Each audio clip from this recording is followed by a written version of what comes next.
Welcome back to the Crazy Amp Show. If you are still following along, you are absolutely insane like me. All right. Thanks, guys, for watching this. If anybody is still watching this, I know it's very detailed. But really, again, I'm just making this video for anybody that's kind of starting out, wondering what amp building is like, kind of how you do things. So thanks for sticking in with this if you are watching.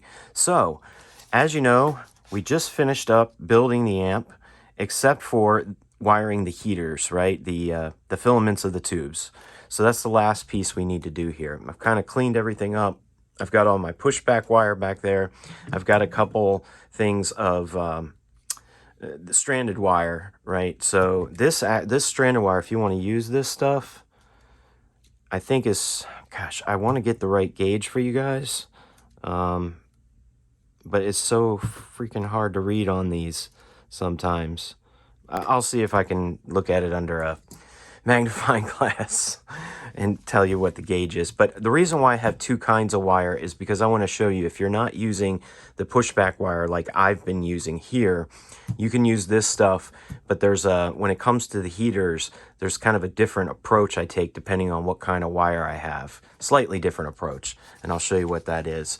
So let's just find out, where do we need to connect the heaters to? So remember our schematic here, Terry from DLab's Raven amp schematic. We have the 6.3 volts AC on the secondary of the transformer. That's going to all run to our heaters. I've already created the artificial center tap, which I explained earlier in the video, right? I had to do that because this particular transformer didn't have a center tap, right? So I created an artificial one. If you're using the Hammond 260A, it already has one. So we've already wired the two green wires to two terminals here, right? We need to run those two wires to the tube sockets to light up the filaments, right? So that, again, I think I mentioned earlier in the video, this says two heaters, right? But there's no lines showing you where do they actually go. Well, if you're not sure, as I mentioned before, the heaters are 2 and 7 on the 6X5, 2 and 7 right here on the 6F6, and 2 and 7 on the 6SJ7. They're all 2 and 7, right? But they might not always be pins 2 and 7, right? Other types of tubes, if you're building an amp, it might be different pins. So always look up the data sheets for the tubes that you're using to be sure which are the heater pins. And I showed that earlier in the video, so I'm not going to show it again, but you can always look up the data sheet of the tube and see where the heaters are, right? So pins 2 and 7, it makes it very easy because all three of these tubes, they all go to pin 2 and 7. And we have two green wires. So what I'm going to do is I'm going to run one wire to all pin 2s of each of the tubes and then run the other wire to all pin 7s, okay? Now, the key to keeping noise down with heaters is twisting the wire. This is really the only spot in the amp where twisting the wire is going to keep noise down. Because what happens is you're running alternating current. Remember, all the high voltage is all DC current. It gets rectified and it's DC. DC is quiet, guys, right? AC is loud. So AC can create like a magnetic field and a hum in your amplifier if it's too close to certain things, like if it's too close to your input jack or too close to certain things near the preamp tube that's very sensitive, right? So you want to twist that wire, and what it does is it cancels out that hum by twisting it. Now, there's varying views on how tight to twist the wire, right? Some people say you don't have to twist it that much as long as it's just going around, and other people like to twist it super, super tight. I kind of go somewhere in between that. It doesn't have to be crazy tight. The more tight you have it wound, the more wire it's going to be. So I feel like it's going to just make that wire longer, and one of the goals here is to keep our wires as short as possible, right? To keep noise down. The longer your wires and stuff, the more chances that things could get in there that you don't want. Hum and stuff like that from AC. So twist the heater wires together, run them to each tube together, okay? Twisting them will keep the noise down because they are alternating current. It's only 6.3 volts, but it's a fairly high amps, right? So we want to run those 2 green wires to each of the tubes by twisting them. So how do you do that? What's the easiest way? Well, if you're not using the pushback wire and you're using stranded wire, which is this, right? These guys are stranded wire. It's not a cloth outer side, it's a rubber, right? So you have to strip this one. Whereas the cloth type wire that I've been using is solid core, which means this is just one solid piece of metal. I don't have to twist it or anything. I just push this cloth back. It's very hard to twist this cloth wire if you're trying to automate twisting it with, say, a drill, right? Which is about what I'm going to show you right now. But if you have the stranded wire with the rubber coating, right, or the plastic coating, you can twist that easily with a drill. And I'll show you how to do that right now, depending on what kind of wire you're using. What happens on this stuff is, you know, as opposed to the solid core wire, I'm going to take a length of this and just kind of sacrifice this wire for you guys so you can kind of see what I'm talking about. So I'm going to try to get 2 roughly equal lengths of this wire and show you how I twist it with a drill. These you can twist easily with a drill, and it's actually a lot easier. Sorry guys, hold on one second. It's a lot easier to do that with a drill with this stranded wire than it is to do it by hand. If I try to twist this wire by hand, it just kind of backs out on me, right? Like, it's very hard to keep it to stay still, because once I let go, it's not staying twisted. See, I could try to twist this stuff, but it gets loose on you really quick. So the easiest way to do that, only with the stranded wire, and I'll show you why it just doesn't work very well with the pushback wire. So what I do is I put some of the wire inside, and I just want to make sure that all of the points of the drill are actually really nice and tight on that wire, so that's not going to pull out on me. All right, so then I'm going to put my drill over here, and I'm going to hold this end and just start to twist it. So I'm going to pinch it pretty tight, pull the cord tight. Here, actually, it's even hard for me to hold this, so I'm going to grab it with a pair of pliers. Whoops. See that? See how much it, easily and smoothly it twisted? So this stuff works great for the stranded wire. Now, if I let go of this, it is going to kind of come loose on me a little bit. But I find that if you just let it sit in there, maybe take a pair of vice grips or something and just hold it there. If you let it sit for a couple minutes, it'll sort of stay in that shape. But you see, if I let go of it, it starts to get a little loose on me. But that's okay. This doesn't need to be super tight, right? It just needs to be twisted, which is going to cancel out that hum. So that's a very easy way to get wire twisted for your heaters if you're using the stranded wire. I'm not using the stranded wire, I'm using the pushback wire.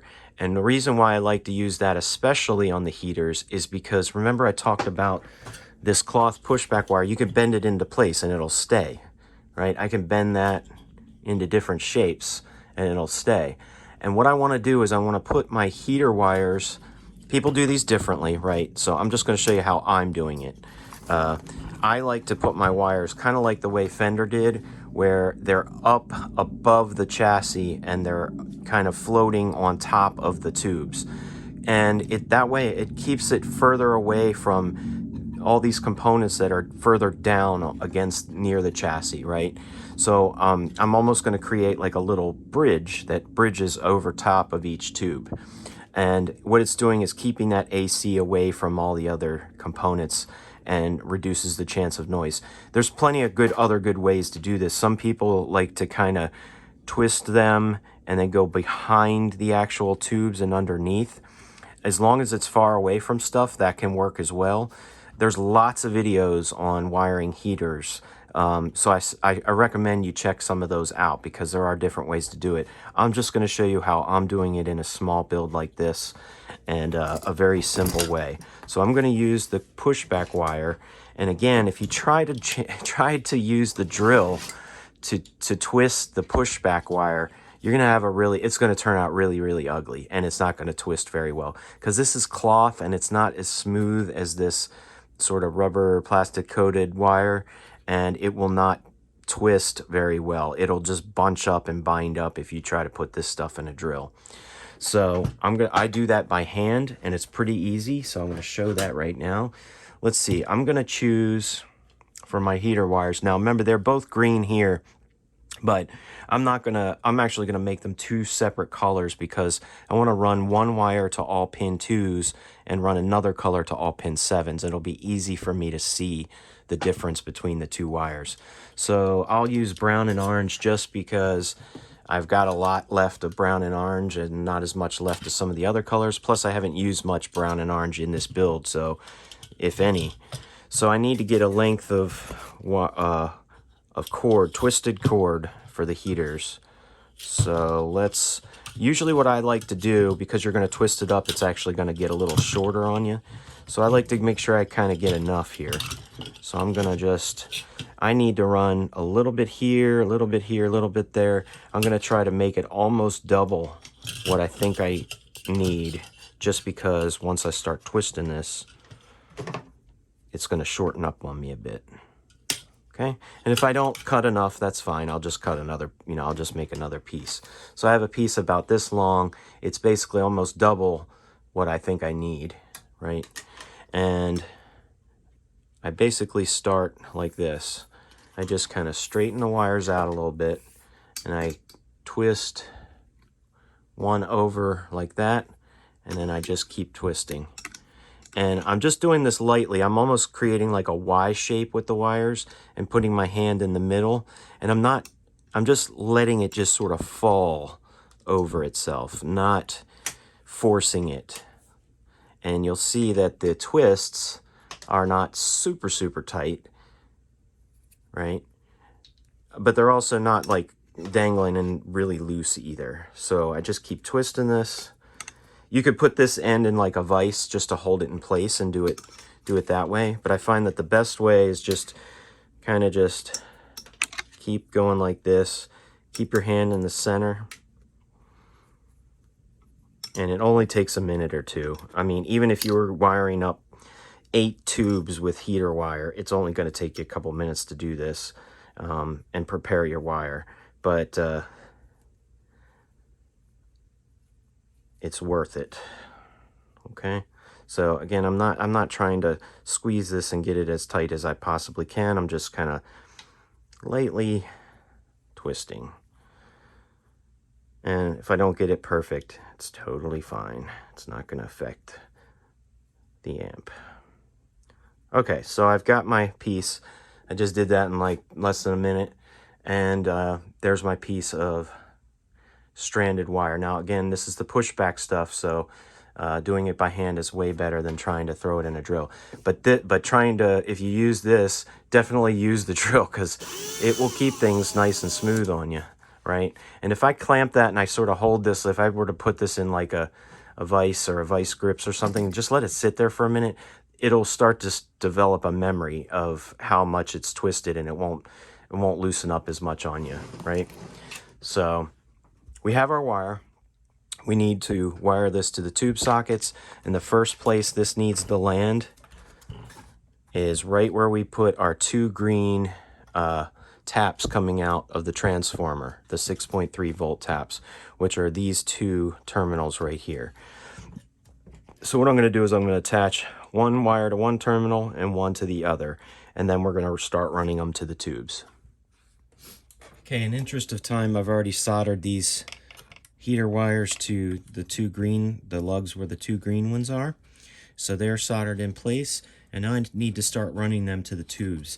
So the first tube it's closest to here is the rectifier tube, and we know that it needs to go on pins 2 and 7.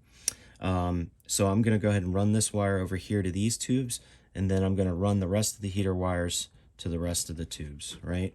So this just needs to come over here. And I don't have anything I need to worry about with inducing noise in this section. This all power section here is not very sensitive to noise like the preamp section is, and like the output jacks are, right? So I'm just going to bend this over and kind of take my finger here and create a little bend and get some wire down there, because see what I'm trying to do is kind of create like a little bridge can't see that. I don't want it to be too high up in the air, just a little bit elevated above the tube socket. So this part can be a little tricky, like how much wire you need for a person just starting out, but just it's better to have a little more than not enough. So I kind of like to just make a little bridge and then cut it off where I think it's going to need to go to the pins. Okay, so I'm gonna turn this in sort of a sideways position. Hopefully you'll be able to see that. All right, I need to know where are pins 2 and 8, or sorry, 2 and 7. So here's 1, here's number 2, and 7 is over here. So it's this one and this one that they need to go to. So I'm gonna split these apart a little bit.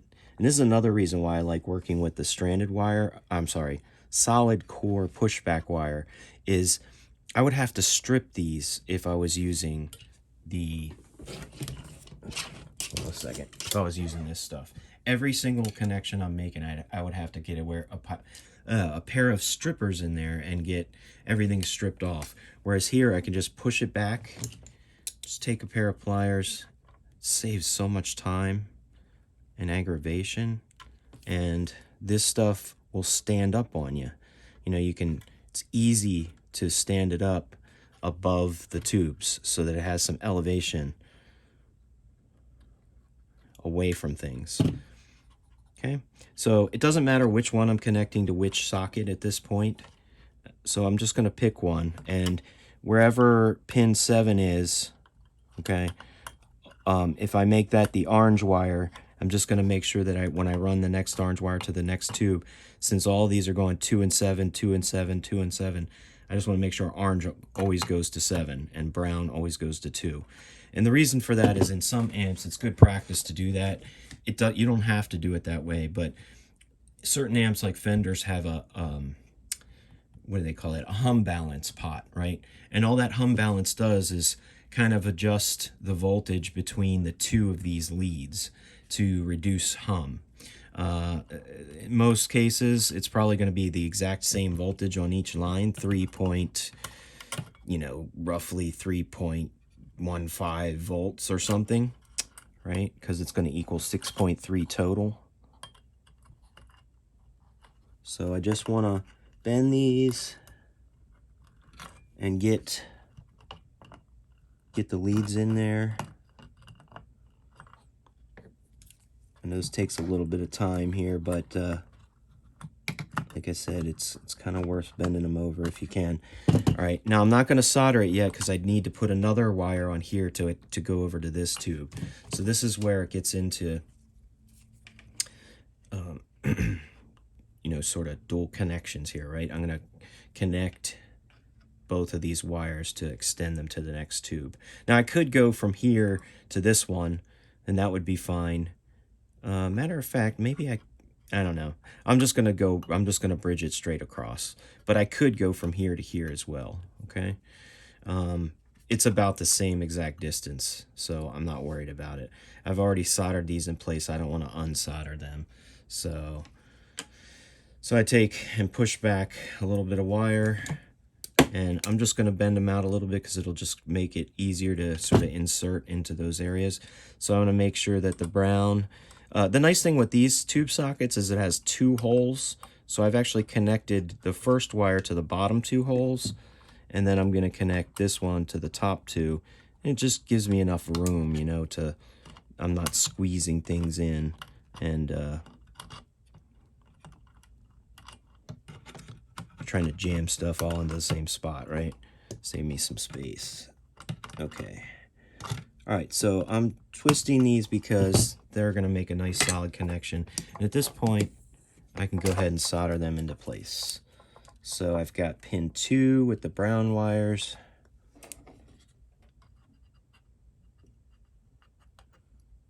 Okay, just bear with me till I make this connection. I need to make sure that it goes all the way down to the bottom because we have 2 wires in there. Okay, that looks decent. And sorry if my hands are in the way. I'm just gonna finish this up here. Okay, let's just see if that's a good solid connection. that set for a second. Okay, yeah, those are really nice and tight. These aren't going anywhere. It kind of helps if you wiggle them back and forth, and you'll know if one's loose, it'll pop right out, right? Good thing to check, because these are the ones that I make the most mistakes on connections, because there's 2 of them in there. I want to make sure the solder flowed all the way through, and it's getting both of them connected. Okay, so I've got a little bridge here going over. At this step, this is just the way I like to do it. I like to put a zip tie on right now in between these 2 wires. See how I wrap this around here and just sort of tighten it up? What this is going to do is it's going to provide stability to this wire so it doesn't move around on you and you're not pulling and yanking on things. And I'm going to put one of these on above every tube socket, and it keeps this stuff really nice and tight. It's not going anywhere. Like that just made it super sturdy, right? I can't pull it that much. Okay, so I need to run this over to this tube and go to pins 2 and 7, same exact thing. Okay, so I kind of get my little bridge going. You see that? I bridged it up above the tube socket to keep it away from different things. Okay, so I need to cut a length of that, probably about right there. That'll get some getting used to of how much you need, but just kind of get it close to the socket and you should be fine. All right, so push this back. All right, I just need to make sure I got enough exposed, and I'm gonna kind of bend those out a little bit, right, so that they'll go easily into the socket. Now I want to make sure that I'm sticking with my here's pin 1, here's pin 2, and here's pin 7. This external output jack is really close to that, so hopefully we won't have noise, but we'll have to, if we do wind up having some noise, that could be a source of, because it is really close to this. But hopefully with this elevation, maybe it won't be as much wire near this, and twisting it will cancel out some noise too. So brown on, let's see, hold on. Brown goes to 2 and orange goes to 7. Give me a second. It's a little difficult to do this. All right, 7 and 2. Okay, I'm just gonna sit those there for a second. I'll worry about bending them later. Well, maybe I should, because they're looks like they want to pop out on me. All right, just bending them a little bit so they stay there. Okay, and then I take my, set it like this for you. I take my pushback wire that I've twisted for the next one, and we really only need one more piece here, right, to go over to the preamp tube. So we're almost done. Just bear with me. Okay, I've twisted those out, and I need to connect orange with orange. So I'm going to go into the top terminal. There's a top and a bottom. Top and a bottom. And I can crimp these down a little bit. If you crimp them down, it's just like bending them over, right, to keep them in place. So you can see how that stranded core wire, it's just standing straight up and down. It's great, because then it doesn't bend on you and flop around. Okay, I've bent those over, and I want to put generous amount of solder on the top hole and the bottom hole. Okay, that should do that side.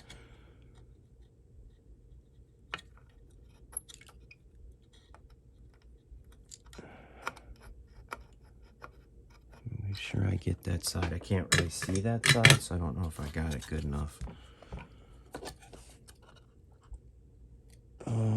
Yep, it looks good. Okay, so what I'm doing here is just, you can shape these wires into place. Remember, I want to put another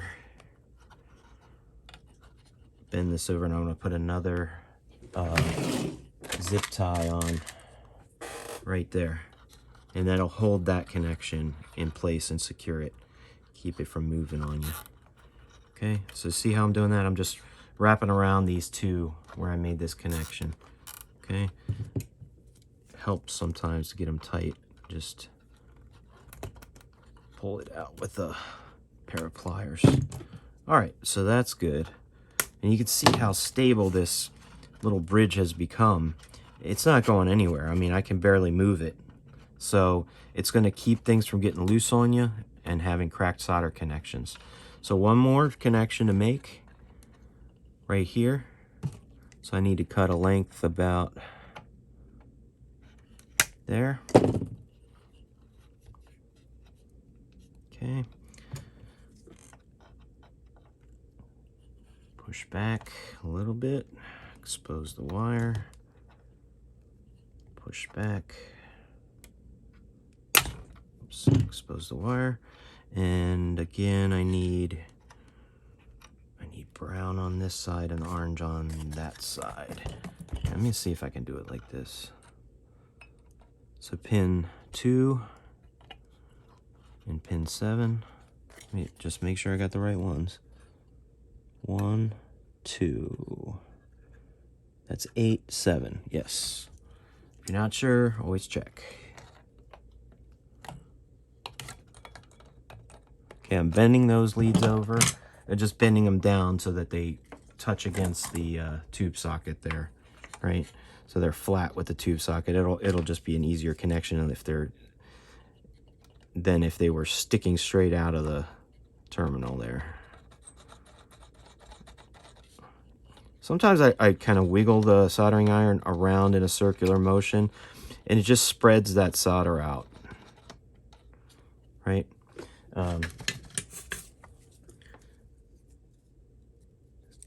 It applies more heat to the area too, so, you know, make a better connection.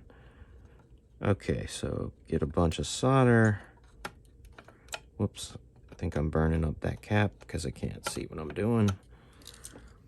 Let's see if we did that right.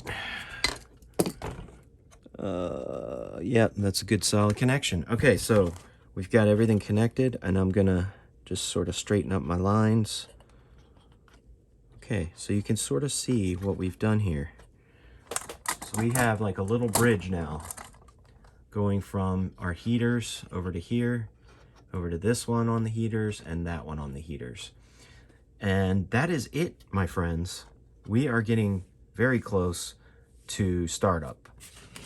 I think we have gotten everything, but the next step here, and it's probably one of the most important ones, is to proof your work. So I am going to not do that exactly on camera because I like to take my time. And if you have a printout like this, it's always good to have a paper printout because then you can check off every connection that you've made. It really helps if you're like, okay, I did that connection and all 4 of these components are here. Check, I did that connection, all 4 of these components are here, and so on. And I just go through every single one and make sure every pin is connected to the right spot. And that's how I proof it. So I'm going to do that off camera here and make sure that everything's good. Another good thing to do is as you're checking each one, tug on the wires a little bit. Make sure that nothing is going to just pop out on you. Okay? Check everything, touch it, try to bend it a little bit, and you will find loose connections potentially. And 9 times out of 10, if you start your amp up and you get no sound or something goes wrong, it's probably because something isn't soldered right. You know, we're doing this pretty quick, trying to put stuff into different spots. I might have made a bad solder connection. So if you need to during this step, solidify your solder connections. And, you know, some of the stuff I said I'm going to come back to and maybe resolder that. You know, I might take this ground point here and just apply a little bit more solder just until everything sort of flows good. This is the time to do that kind of stuff. And just make sure everything is solid. All right, we are about to start the amp up in just a second. I'm going to do a couple checks. I've already proofed the amp, meaning I checked all the connections. You know, it might not be perfect. I'm kind of almost hoping that there's an issue when I start this up so that you guys can see how I would troubleshoot it. I might have made a mistake, I'm not sure, but I kind of generally looked through the schematic, looked at my connections, checked to make sure everything was sturdy. I may have made a mistake, but hopefully if we get there and we work it out together, you'll kind of see how I fixed it. It's easy to do even in a simple amp like this, especially if you're first starting out, okay? I've got some of the tubes ready. We'll go over that in a minute. But I also think that it's important, especially for a new person, to do some startup procedures. I would recommend you go to robrobinette.com. Rob Robinette has a amp startup page that tells you step by step how you can start your amp up for the first time safely. I'm going to use some of those things that he talks about in there. But the first thing that he does is, before you apply any power, you want to do a couple quick basic continuity checks. Throughout this video, if you started watching from the beginning of the series here, you noticed I talked about having a multimeter. You definitely are going to want a multimeter, okay? And these aren't that expensive. I got this on Amazon. I don't even remember what I paid, maybe 30 bucks or something. It's not the best of the best, but it's not the worst of the worst either, okay? So how to use one of these things is a whole nother topic, but typically I'm going to use a couple different settings. I'm going to check DC voltages, I'm going to check AC voltages, and again, the beep here is continuity, and all that is telling you, are two things connected together or not, right? Do they have a solid connection, right? If I touch these two together, it beeps. That's continuity. If I touch the metal chassis here and I touch it over here, they're connected together, right? All this is connected, okay? So we want to check to make sure that a couple things are or are not connected, okay? First thing I want to do is connect one of these to ground, because I want to make sure that if I plug my amp in, right, I'm just going to plug in my IEC power cable and get the other end of this for you to see. Here's the end of our power cord. Don't plug anything in yet at this stage. Just put this on your chassis and make sure that you have continuity between the chassis and the ground. And we do. See that? That's our ground. So we know our amp, our chassis is grounded. When we plug this into the wall, that's going to be connected to our ground. I want to make sure that it's not connected to either one of these. So check it and make sure that the hot, that one of these is hot and one of these is neutral. These should not be connected to the chassis. You do not want to hear a beep if you check both of these. But you do want to hear a beep here, because that is ground, okay? So that's a great thing to check first. Another thing is, you want to make sure you don't want to get shocked when you plug a guitar into it, right? So you could take your input jack and plug it in, and the tip of this jack is essentially connected to your guitar, right? So notice how when I connect one end to the chassis, it doesn't matter which end of these you connect, I don't want the signal to be grounded out either here, right? So I don't want the tip of this to be grounded. So when I have it plugged into my input jack, that's good. I know my guitar signal is going to come into the amp and go wherever it's supposed to go, as long as I wire that part right. But the end of this needs to be grounded, the shielded side, right? So if this is grounded, that's what you want, this side, right? This is the ground, and then that little black separator there, and the tip, which is where your signal is, you do not want to have a connection to ground there, right? So that is another check. There's a couple other checks I think he might have in there, but one thing you can do, and I kind of like to do this, is I like to just beep these out or buzz these out, these certain things, and like my ground stuff, right? Certain things that I know were supposed to be connected to ground. I can just check those real quick, just from a continuity standpoint. I know that there should be ground on this side of the input jack, and it is grounded, right? That is grounded. I know that this one here where I ran the black wire to the volume lug should be grounded, and it is, right? Because remember, I have my other side here just attached to ground. I know that the black wire coming out of the output transformer is the ground. That should be grounded. Anywhere I have a black wire here, that should have a connection to ground, and it does. Okay. What else? I want to make sure that my B plus voltages, all three of those connections, which were all these terminals over here, a couple of those terminals, I want to make sure that they're not connected to ground, because they're going to be the ones that have the high voltage on it, right?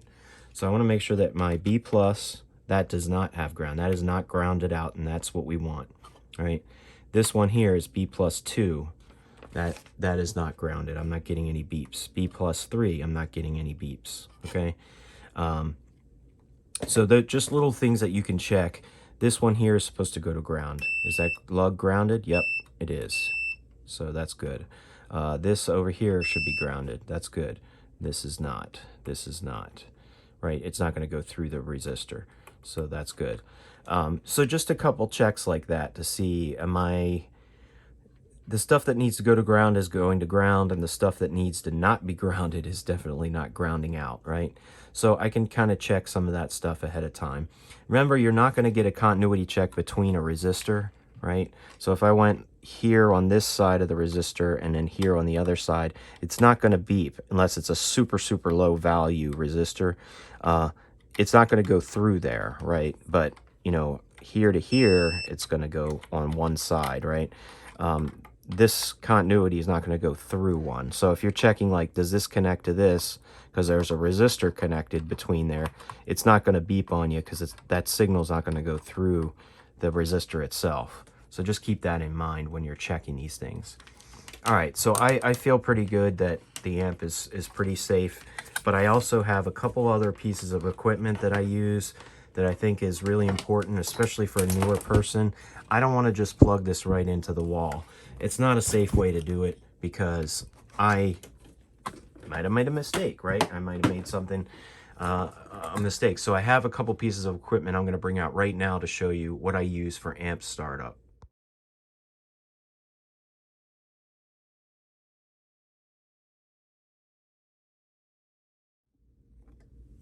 Okay, these two things are what I use for every amp I start up for the first time. This one is a variac, right? A variac just varies how much voltage is coming out of your wall and into the device. So I can go all the way from 0 volts all the way up to 120 and even beyond a little bit, but I don't want to do that. 120 volts is what comes out of our wall. Roughly, it may vary 5 or so volts. But what this allows me to do is when the amp's plugged in, I can just apply 5 volts, right?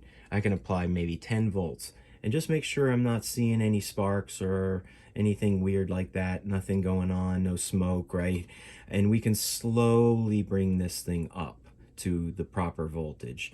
This will help save your amp if you screwed something up, because, you know, 30 volts is better than just plugging it into the wall and shocking it with 130. Or sorry, 120, right? So that's what this is used for. So we're going to do that to power the amp up slowly the first time. This thing is called a light bulb limiter. And what this does is this really protects your amp. Think of it like a fuse on steroids, right? I prefer to make my own sort of tools like this, but in this case, I looked at buying the receptacle, the switch, different things that I needed, the power cord and all that, and I found this one on eBay for like just the same price as it would have cost me in parts, so I just bought one, okay? But it's called a light bulb limiter. The bulb that you want to use in here is the highest wattage you can possibly get. So I have a 200 watt bulb. If you can get a 250 watt bulb, that would work great too. But the point of this is I'm going to plug my amp into this and then into the variac.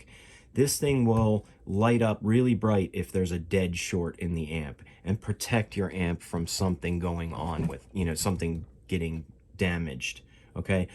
All the extra current is going to go to the light bulb instead of to the amp. So if you really screwed something up and there's a dead short on the high voltage or something, this thing's going to light up super bright. Another thing I've noticed with these things is if I have a really big amp, like a 100 watt amp that I'm starting up, I might see the filaments in this light bulb a little bit because it is drawing a little bit of current. I might see a very, very dim filament lit up, and that's fine. It doesn't mean that there's a short, but if it lights up super bright, it's definitely a dead short, okay? So there's an on-off switch for this, just to, you know, be able to shut it on and off. And see how it says load here? That's where we're going to plug our amp into. So I'm going to go into this thing first. This will catch any dead shorts if I have any. And then this, I'm going to go into the variac so that we can power up everything very slowly. You don't have to have, really you don't have to have either of these. They're both there for safety. If I said you need to get one or the other, I probably would get the light bulb limiter, just because if you're going to turn something on, it's better than that. It's safer for your amp and for you if this light bulb is there to protect you. But if you can get both, that would be great, because it really does help to start your amp up very slowly so you can catch something before it happens, okay? Not trying to scare you, but, you know, you've spent a lot of time and effort on this thing, and if you have one wire that's not right, these things will catch it and you won't hurt your amp, okay? So I've got the variac plugged into a power strip. I'm going to plug the light bulb limiter into the variac, and then I'm going to plug my amp into the light bulb limiter. But first, let's put some tubes in it. All right, we're getting ready for the first startup, right? So we have our input jack over here, and we know that's where our preamp tube goes. And I have a special one of these. This amp calls for a 6SJ7. That's the preamp tube, okay? You can get those on eBay, pretty cheap. I have one that's a lot more expensive. It's a 5693, but it's the same thing as a 6SJ7. It's just RCA made these super ruggedized, red colored, all metal cased tubes for a 6SJ7, right? But they called it a 5693.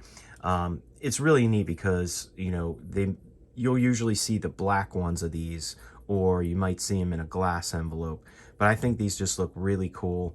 I think they're going to be collectible at some point. But I think these are rated for like 20,000 hours of use. Like, they're super rugged. They're not going to sound any different musically or tonally than a 6SJ7. Internally, they're almost the same thing. It's just super ruggedized built, okay? And to last a long time. You don't have to have that. It's going to be a lot more expensive if you can find these. I've collected a few of them over the years, so I'm going to use that to start everything up. So that's our preamp tube. Our power amp tube is a 6F6, right? It doesn't matter if it's a 6F6 GT or just a 6F6. It's all the same tube as far as the specs go. Some of them may be made more ruggedized than others and so on. But I have this beautiful GE all black 6F6 power tube. So another cool thing about this amp is, you know, usually you see the glass tubes, but I've got a couple that are all metal cased tubes, which I think they look really cool, right? Some people say, you know, these things get really hot. They do, but so do the glass ones. So in either case, they do make glass versions of the 6F6, but these are more common, I think, and cheaper. So, and they sound just as good as the glass ones. So we got a power tube, and then our rectifier tube, which is next to our power stuff, right? 6X5. I think they make that in a metal version. I'm not sure, but I have a glass RCA one here. 6X5 rectifier. They're a real short little tube. And where's the keyway? There we go. And these are super tight. Like, if I turn this upside down, these tubes are not going to fall out of there. Like, that's what I love about these Belton sockets, is they really grip on good, and they'll keep that grip for years and years. Just super rugged built. Like, these are not, you don't need any retainers on these. Even if you're mounting this upside down, they are not going to fall out on you. I mean, I really had to push to get these suckers to stay in. So amazing, great sockets to use. So we've got our tubes in there, and our diode rectifier / tube rectifier. I think I wired it so that when it's down, it's tube, and when it's up, it's diode. I'm going to keep it on the down position because I just want to make sure that everything's going to work when I start it up using the tube itself, okay? And then later we'll check to see if the diode rectification works. All right, so we've got our tubes in. We're about to start this thing up. And I've got to hook a few things up here, okay? So let me show you what I do. We've already got the variac plugged in. And if you didn't see that part of the video just a little bit ago here, please watch that, because it is nice to have one of these for safety. Cost of these, you can probably get them for under $100. I would check on eBay of these, and if you want to make your own light bulb limiter, there's tons of videos that show you how to do it. If you want to buy one, check eBay and see. I would say if you can get one for like $30 or under, you're getting a pretty good deal, because once you add up all the cost of these parts and the shipping and everything, it's probably going to wind up being 20 or 30 bucks for that. Okay, so make your own or buy one. I'm going to plug this into the amp, right? I don't have anything turned on yet. I don't have the Variac turned on. And I'm going to plug my amp in here to the light bulb limiter. And we're going from amp to the light bulb to the Variac to the wall. Okay, this is all just for safety the first time we're starting up our amp. Okay, so I've got that Variac turned all the way down to 0 volts for safety right now. I haven't turned it on yet, and the light bulb limiter is on, but nothing's going to be running through it yet until I turn this on. So the other nice thing about this is this has a fuse too, so if something really is bad, this fuse could blow and the light would go out on the Variac. So we've got a fuse. This is a good time to check to make sure you got a 1 amp fuse in your amp here. And again, I used an IEC receptacle with a built-in fuse, and I did just check that the 1 amp fuse is in there. Okay, so check that first. And what I want to do is, this amp has no standby switch. It just comes on, and trust me, amps do not need a standby switch. They're not there for amp safety. They're there to mute your amp. It's a big misconception that you have to have one. This amp doesn't have one. It's actually probably better for your tubes if it doesn't have one, because a standby switch can shock the tubes with a lot of current really quickly and reduce the life of those tubes.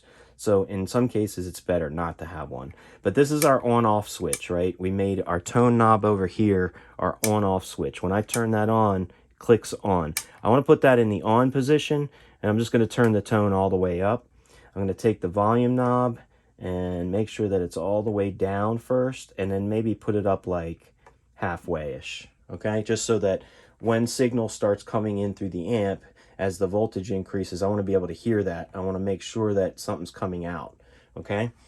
The next thing we need to do is, for every single tube amp you own, always before you apply power, plug in a speaker. It has to have a load.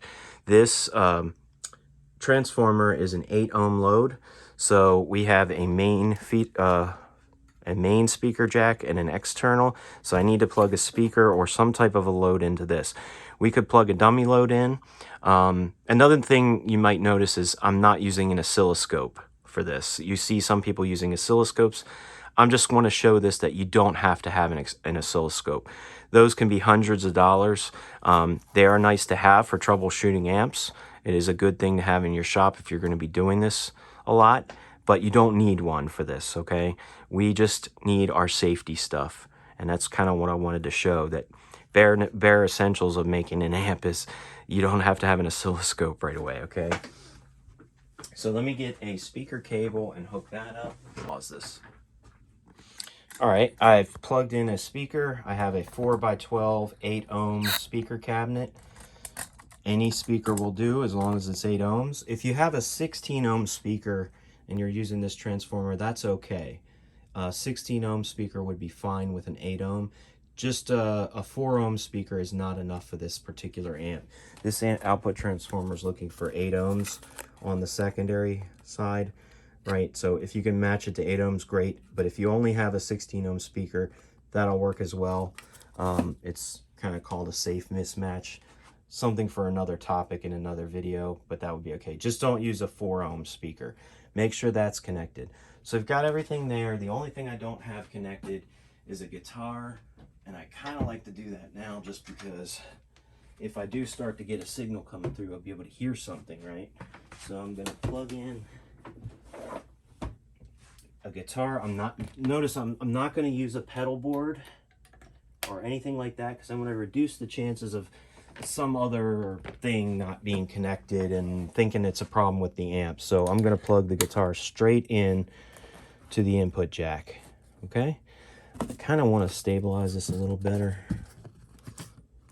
for you guys here, so really for myself, I'm looking for something that I can kind of put this on so that it's not going to be falling around on me a bit. Okay, there we go. Guitar's plugged in. I've got the volume on the guitar turned up so that when I start hitting my strings, once we get a signal going, we'll be able to hear that if it's working or not.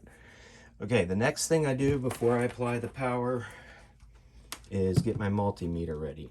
And you don't need to have more than one. It helps if you do, because then you can monitor a couple things at the same time. But what I want to check is I want to connect this to ground, okay? That'd be anywhere on the chassis, the bare metal. I'll just connect it right there. And I'm going to put this on DC volts, okay? And this is what I like to do. I like to put the probe right on the B plus terminal and make sure it's not touching any other terminals. The B plus is going to be the highest voltage in our amp. Okay, so when we start bringing things up, I want to be able to see that high voltage over here. So I'm going to try to keep that in the frame so you can see it. And then what I'm going to do for purposes of this video is get another one ready so that I can probe around and sort of show you what things are looking like. All right, it looks like we're doing an operation, right? There's so many different things here. Again, these are for safety. You don't have to have them. The Variac, trying to get everything in place here. All right, so I have this other multimeter just ready, and I can probe around in there and see. If again, this is the point where I'm going to stress, don't do this unless you have experience with high voltage. Make sure you know, this is at your own risk, okay? You can get shocked, it can kill you, okay? Never have both hands touching anything in the amp at the same time once you start applying power. Put one hand behind your back or one hand in your pocket, so that way if you do get shocked, it's not going to connect both your hands and go straight through your body, which could stop your heart. It would only shock you on one side. That could still probably kill you if it's enough voltage, right? But for safety, never have your hands around. Another nice thing to have is a chopstick. Chopsticks are not, the wooden chopsticks are not conductive. I'm trying to get one out here for you, right? So you can kind of check things, you can touch things and be totally safe with a wooden chopstick, okay? So that's a nice thing to have. All right, so let's get ready to start applying power. Okay, live startup, here we go. So I'm at 0 volts on the Variac. I'm gonna turn the Variac on, okay? There's really no power being applied to anything yet because I haven't turned the volts up. Let's go ahead and give it 5 volts or so. 5 or 10 volts. All right, how do I know that that's actually doing anything in the amp right now? Well, I can use this meter, or I could use that one too. And then I want to touch something to the chassis, and I can actually come over here, put this on AC volts. If you can see that, this is on AC, okay? And I'm going to touch the chassis, and I'm going to touch my cable over here, and you can see 12 volts. See on that meter, it says 12.13, 14. That's 12 volts of AC current, AC volts, sorry, going through to the power switch, right? And that's actually coming over here, so I can see that same 12 volts. Okay, good. I know there's some voltage going into the amp right now. I don't have much going on here in the DC volts yet because there's not enough voltage to get things rectified. So you just see 0.327 volts. That's just some residual stuff left over in the caps, okay? So I'm going to give it another 10 or so volts. Look for any signs of sparking or arcing or smoke or anything like that. And also keep an eye on your light bulb and make sure that's not starting to light up on you. Okay? So let's just see how many AC volts we have right now. We've got 24 volts, okay? Good deal. I'm going to go up a little higher. Let's see how many volts of AC we have now. We're at 39, almost 40 volts, okay? So at this point, I still don't have anything on the B+. But if you see here, Looks like it's doing something, right? It's still less than a volt, 0.5 volts, but it is starting to rise. So what does that mean? Well, that's meaning we have 1 volt of DC, 2 volts. That means we're starting to get rectified DC voltage on our B+. And we do have this switched on to tube rectification. So the tube is actually starting to slowly heat up and give us some of that DC voltage that we need for our B+. So that's pretty cool. Right at 40 volts, we're already starting to get positive DC voltage. So that's great.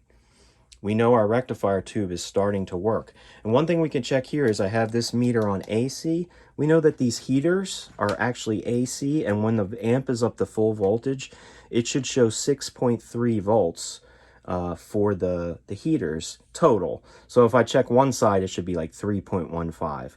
Well, I'm going to go ahead and probe. I'm going to put this to ground, okay? Always put the common to ground. I'm just touching the chassis here. And I'm actually going to touch one of the points here for the AC voltage. And I actually have 1.05 volts. That's over here. 1.05 volts on that. I can touch it here too. This is one of the windings. 1.5. And if I go over to the other heater, 1.05. So good. That needs to go up to 3.15-ish.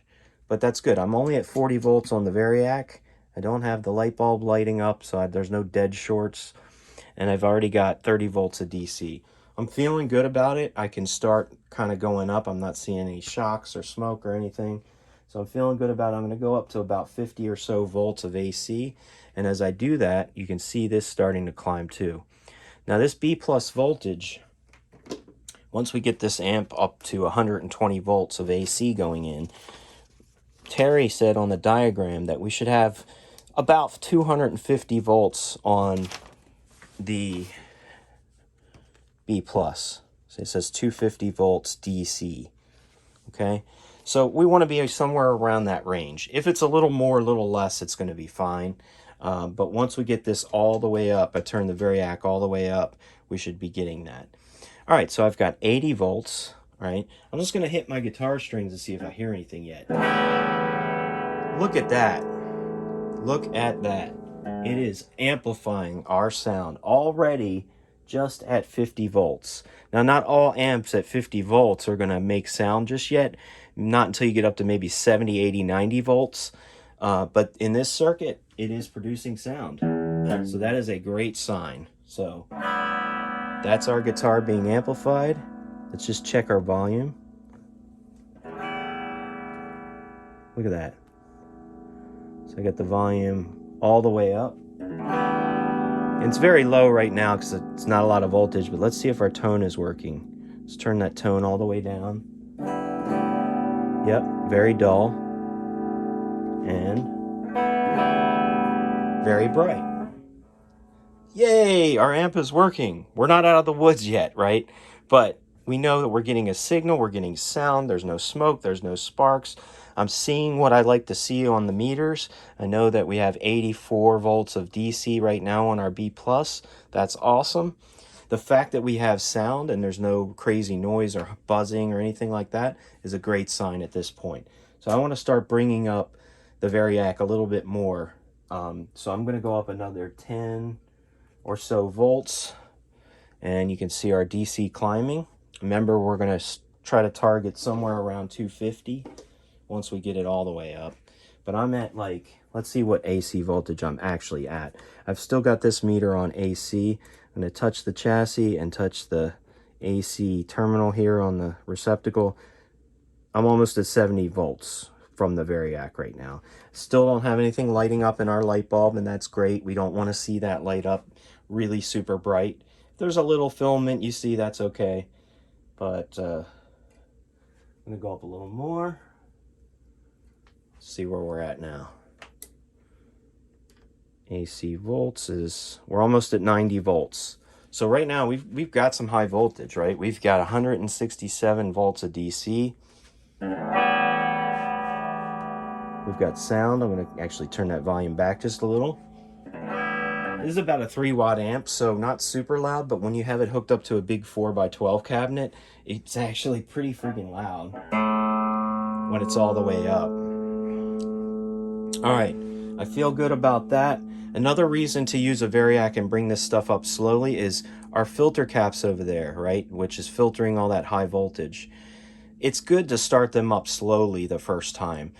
It allows them to form correctly. If you just shock the amp with power, they'll probably be okay, but a lot of people say they actually do better and last longer if you start them up slowly the first time. So give it 10 volts, wait a couple minutes, give it another 10 volts, and it's conditioning those brand new caps with, you know, bringing them up slowly, right? They're forming as they come up. So I'm gonna say, let's go another roughly 10 volts at this point. Touch this here. I'm going to check my AC coming in from the wall is now almost 100 volts. Okay, we're at 190 DC. That's great. So I'm keeping an eye on that. I'm going to turn this off and on again just because sometimes it'll shut down on me if I've left it and haven't touched it in a while. So 190 volts. And over here, let's check the AC voltage on our heaters right now. Okay, so be very careful again, please. And don't do this if you don't have the experience with high voltage or have watched plenty of safety videos and feel comfortable. But I'm touching one of the sides of the filament wires, and I have 2.7, I know you can't see that, but 2.76 volts AC on that one, and on the other one 2.77. They're very close. They're going to get up to about 3.15-ish, somewhere around there, because it's a total of 6.3 volts on that winding. It's not going to get up there until I get 120 volts into the amp. So I feel safe at this point. We still have sound. I don't have any crazy noise going on, and no weird sparking or anything like that. Everything seems steady. I'm going to continue going up on the variac. So let's go up about another 10 volts and see where we're at. 111.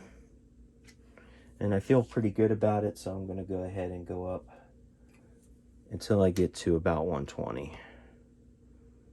There we are, 120. 120 exactly. So I've got full wall voltage going into this amp now from the variac. The light bulb is not lighting up. It's dead, right? If there was a short, by this point, this thing would be super, super bright. And we probably wouldn't be getting sound and everything out of the amp either, right? That would mean we have something shorted to ground that's not supposed to be like one of these high voltage wires. So let's see what we have here. We've got 230 volts of the B plus, and this schematic said roughly 250 volts. We're a little bit under that, but that's okay. That's actually fine. We're under it, and we're not way over it. Being a little bit under is okay. Not sure exactly why it doesn't match that exactly, but again, this transformer may perform slightly different than another one. With the 260A, even though it says total of 400 volts DC, or sorry, AC, that actually may give you a slight bit more voltage. But in this case, I'm in the range. I feel good about that. The amp's going to still sound great. And I'm going to check a few other things. I'm pretty sure everything's okay, but I want to check B plus 2, right? The second filter cap. Notice I'm just doing this with one hand. So I have 227 volts there, and I have B plus 3, 219. So all within that good range of high voltage that we're looking for. And there's a few other things to check, but for the most part, this is good. What I want to do at this point is, I feel like it's been on for a little bit. I can turn the variac off, and I want to plug it straight into the wall and make sure there's no issues with that without this equipment. So that's my next step here. I'm going to turn off the variac, okay? And notice how our B plus has gone down. Let me turn this on again, okay? I want to show you something. Here comes our high voltage. 230 volts, okay? when I turn this off, watch that voltage. It's going to drop pretty fast. Just keep in mind, so now it's under 10 volts. It's in a safe range. I can pretty much touch anything in the amp at this point, but I shouldn't because I still have the power cable on, so don't do that. But the voltage is dropping pretty quickly, and that's probably because of some of these resistors are eating up that extra voltage. These caps hold a charge, and this is what's dangerous. Even when the amp's unplugged, sometimes amps don't decrease this quick. They could hold that 250 volts and just sit there for days and days. Okay, you touch something in that amp that's connected to one of those areas, and bam, you're going to get hit with 250 volts, and it is not going to feel nice. Okay, so I'm pretty sure now at this point that I've only got 5 volts on there, right? Touch any one of these caps. These are the dangerous things, these filter caps. Okay, 5 volts on there. 5 volts is pretty safe, but that's where your high voltage is going to linger on you. Okay, and I'm going to show you how to discharge that too in a minute. But let's plug the amp in like we said, and let's give it a real test, plugged straight into the wall. I feel safe now. I can get rid of some of my startup equipment. Everything went great the first time, so let's plug it in. Okay, this is the stuff I live for, man. This is the amp plugged in straight to the wall. No variac, no safety gear. I've already tested. I feel like it's in pretty good shape, so we're giving it a test. The only thing I have it plugged into is a Boss reverb pedal to give it a little bit of snazz, right?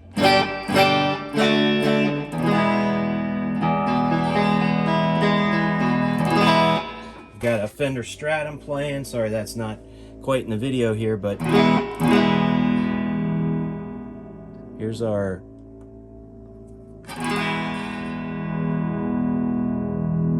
there's our volume, right?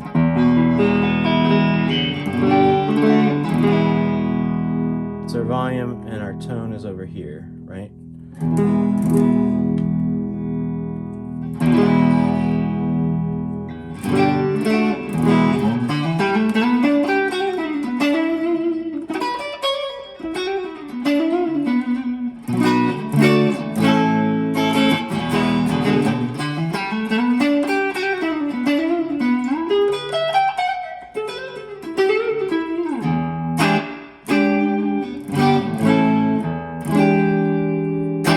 Sounds great, man. This circuit is awesome. I love it.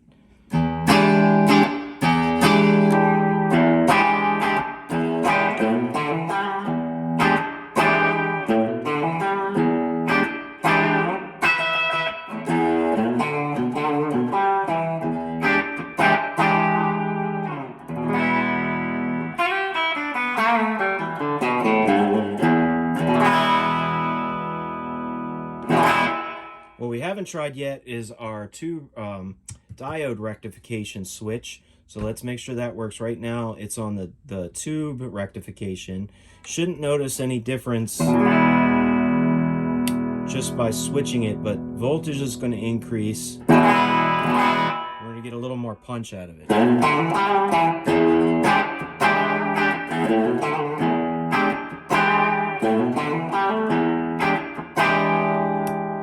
Back to tube.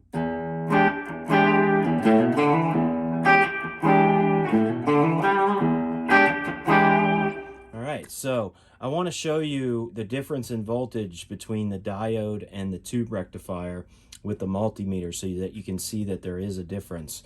Well, at least we're going to check it together and make sure there is a difference.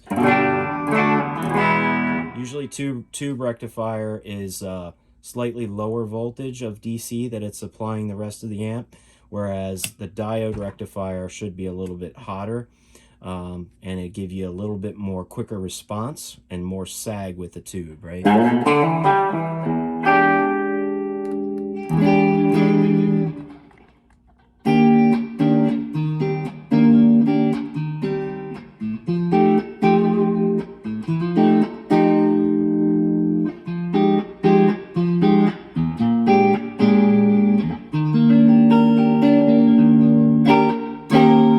Sounds great. Let's I'm gonna put the tone all the way up, the volume all the way up, and put my hotter pickup on.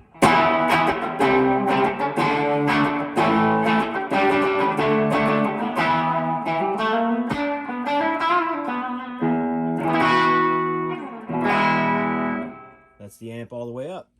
All right, let's turn it off. Wait a minute. Off is here.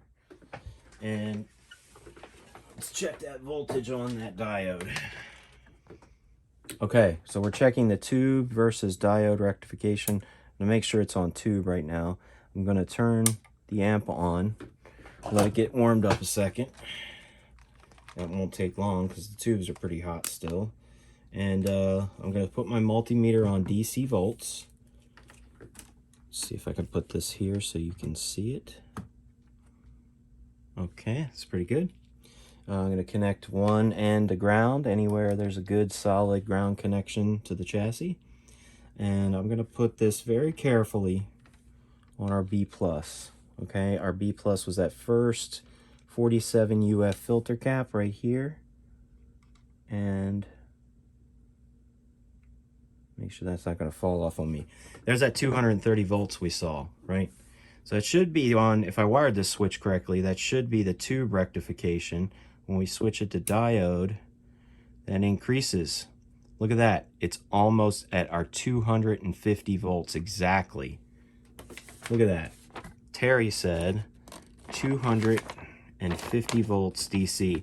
So I think the reason why he put that there is that's the highest point in this amp is around 250 volts, right? With the transformer you're using and everything and the tubes, he was getting a reading of about 250 volts. That's probably because he got that reading when he was using the diode rectifier. See that it's teetering between 248, 249. That's the 250. So that's a little more voltage, and that's the high point, right? So that's going to give you a little more punch in the amp. When I go back to the 6X5 rectifier tube, it's giving DC B+ voltage of 230. So it goes up about 20 volts in this particular amp. Depending on the rectifier tube, you may get a higher jump in voltage. Like if we were using a GZ34 rectifier tube in this amp, like some Fender amps use, you may get like a 50 volt increase, right? It might be a little bit more. Just depends on the tube and how much output it has.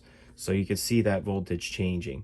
So you may hear just a slight difference in the sound between the two, especially in this amp, but it does give you a little more punch, especially when you got the amp all the way up and you're really rocking out on it. You're going to notice a little more punch with the diode mode versus the tube. So one cool thing about this is if your 6X5 tube fails, you could still use the amp with the diodes, right? So you have two different ways to rectify this amp. So that's kind of a nice backup to have, right?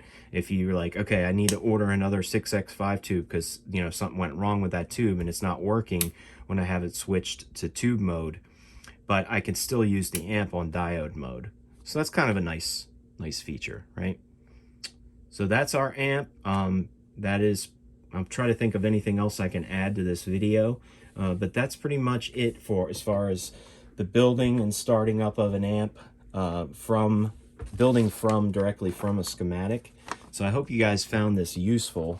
I know it's a very, very long series of videos, but I just wanted to show every step. The one thing that you didn't see in this video was if I would have screwed up something and it didn't work the first time, and how I would have troubleshooted that. So I'm going to try to add future videos so that you guys can see what I would do in that case. Now, like if I was getting no sound, probably the first thing I would do would be just to kind of probe around to different things and see, am I getting the right voltages? Like I want to make sure I'm getting that high DC voltage there.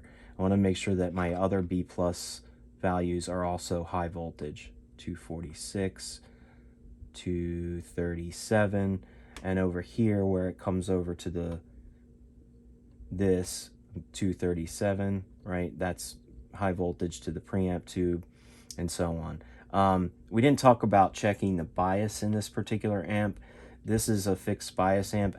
That's a video that it could really go on and get really in depth with bias, because there's definitely different ways to bias different amp circuits, and I'm going to save that for another future video, okay?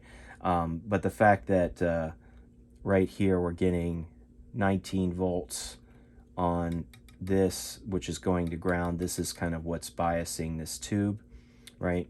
I can check and touch pin 3, which is our high voltage to the power tube, the 6F6, and that's 240 volts. So that looks good. Okay, this next part of the video I just want to show, now that you have a fully working amp, hopefully you have a fully working amp if you followed along, what do I need to do now if I want to make adjustments to it or change something? Well, I need to make the amp safe again.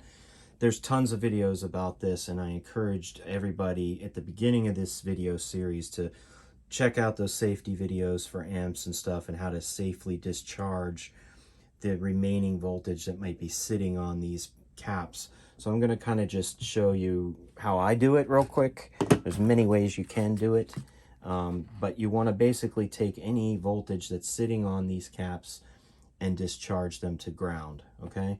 The safest way to do it would be to run that through a resistor. So I've got this little banana plug. You don't have to do this, but the banana plug is going, this resistor here, this 5 watt 15K resistor, is going through 2 banana plug terminals. The reason why I did this is because you can actually plug these banana terminals right into a multimeter. But in this case, I'm going to show it to you. You don't have to.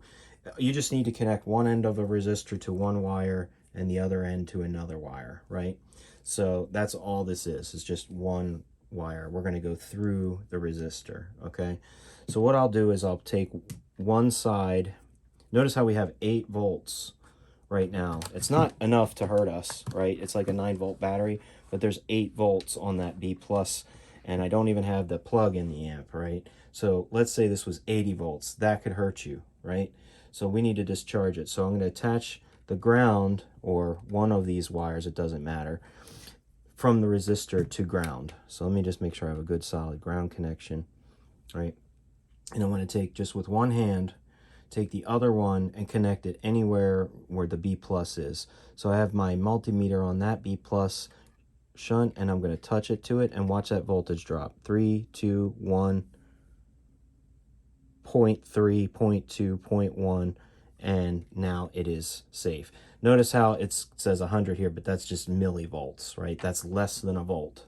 So if I keep my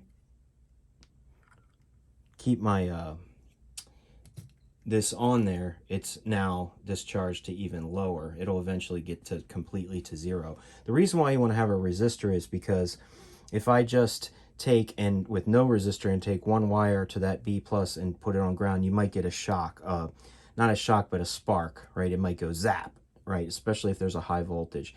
So you're just safely bringing that down to a safe level through a resistor. So you don't, let's say you don't have the banana plug, right? So the value of resistor really doesn't matter. Just keep in mind that the smaller the value is, the faster that voltage is going to run to ground, and the more chances there's going to be a little spark or something, right? The higher the voltage, the longer the higher the resistor value, the longer it's going to take to discharge. So it doesn't really matter. I have a 15K there. I could use a 5K, a 1K, you know, 100K. It doesn't really matter. Let's see. I could use anything. I could use, what is this one? This is a 470 ohm resistor. These guys right here. I also have, here, I'll just use one of these. It doesn't matter what kind of resistor you use. Here's a 470 ohm 5 watt resistor. So what I could do is I could just take two of these little alligator clip leads, and shit, where did that go? Sorry, it rolled away from me. So I'm going to connect one lead to one side, the other lead to the other side. Okay, I'm going to connect one of these to ground, right? I always do the ground connection first because I don't want to touch any of this stuff if there's high voltage sitting over there, right? I want to leave that be, and then I can just touch this to one of our B+ sides, and it will go down through that resistor. This 470 ohm resistor is a lot less than this 15K, right? The 15K would take a little longer. This would be faster, but at a value that low, you might wind up seeing a little spark, a little like that, right? When you attach that. because it's going to discharge so much quicker because there's less resistance. With a higher value resistor, there's more resistance. It's going to take a little bit longer for that to discharge. So this is probably safer going up to like a 15K. It takes a little bit longer, but it's a slower discharge path to ground, okay? So that's how you make the amp safe again. No, you will notice sometimes when you disconnect this that the voltage is going to start to climb again on its own. See, I'm still attached to that. But this is millivolts, 20 millivolts. That's less than a volt, okay? MV is millivolts. So it might go up to a couple volts, and that's just this weird phenomenon that happens with these caps. They store values, they store voltage. So it can sort of creep up on you a little bit, but it's probably never going to creep up to you to a high level enough to actually shock you. But for safety, if you want, you can keep these things connected. If you notice this is getting up past 10 volts or so without anything connected to it, while you're working on the amp, you can keep this little discharge resistor connected to one of your B plus sides, and that way it'll ensure that it's always, something's always grounding to zero, okay? So that's how we make our amp safe again if we're gonna work on it. You can get what's called a snubber stick to do this, and all that is like a stick that has a resistor on it where you can just touch the stick and the resistor goes to ground. There's many ways to do it. As long as it goes through a resistor to ground, it will do it a lot safer, right, and slower. So our amp is safe to work on at this point, right? And if you're not sure, you could touch around to other places too, just to make sure there's no voltage sitting out there. But I know in this amp, it's so simple that all these caps are all sort of connected together through a couple resistors. So really I can use any one of these points to discharge, right? I could discharge them all. Typically you want to go down each cap and discharge them. In this simple circuit, they're all connected together through these resistors, so I can just discharge it at one point, okay? But watch videos on that because it's very important, okay? So now, what's the next steps? To make this into the full radio amp, we need to get the radio thing going and see if it fits in there.